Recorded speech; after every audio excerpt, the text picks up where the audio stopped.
This is Engage New York, Module 1, Lesson 7, the problem set debrief.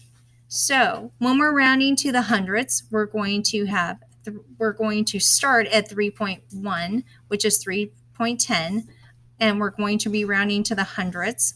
So we're going up to 3.11, finding the midpoint, and then deciding where that number would fit. Do we round it? Is it going to round up to this hundredths, or round down, I guess, to that hundredths, or round to this hundredths? Then rounding to the tens. I'm going to start with 1. I'm always starting with the bottom, 3.1 to 3.2, finding the midpoint, and then going back and deciding where does that number fit in my vertical number line. Then rounding to the tens. So I'm going to start at 0, and then I'm going up to 10, finding the midpoint. Where does my number fit? So my number would actually round down to 0, but notice my number sits where my number sits. Then hundredths, 115.37, because that's what's there.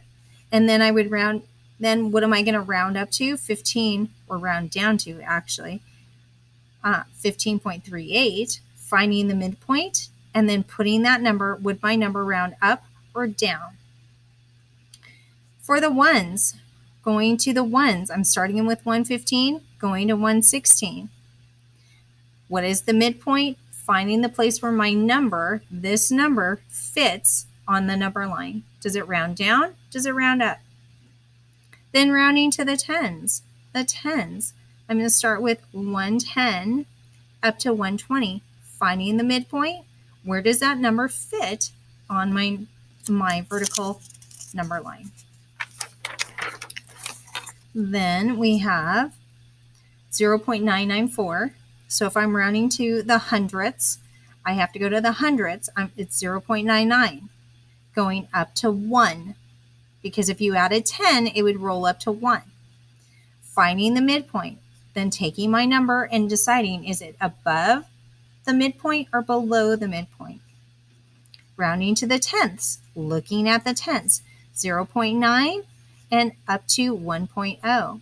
Finding the midpoint, deciding where that number fits on my number line. This has an extra 9, remember. Rounding to ones, 0 to 1. Finding the midpoint, deciding where that number is going to fit. Then rounding to tens. Well, we have 0, so we're going to go 0 to 10. Finding the midpoint, where does that number actually sit? Sits below.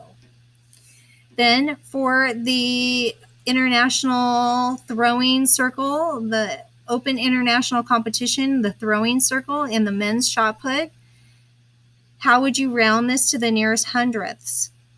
So if you have 2.135 meters, and because I'm rounding to the nearest hundredths, I know that looking next door is going to tell me either to leave that number alone or to round it up.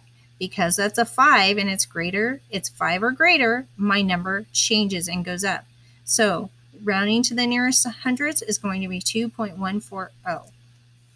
Then Jen's pedometer, and either Jen said she rounded her distance to 3 miles, and her brother rounded it to 2.5.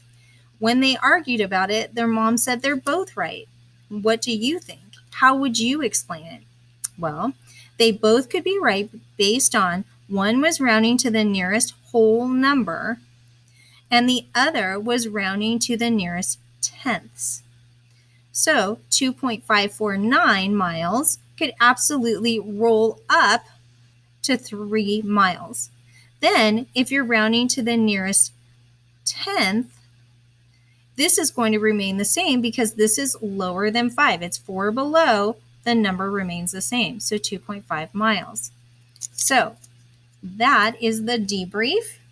I'm sure you did very well, and hopefully you have a better understanding of rounding to the nearest hundredths, tenths, ones, and tens based on this lesson.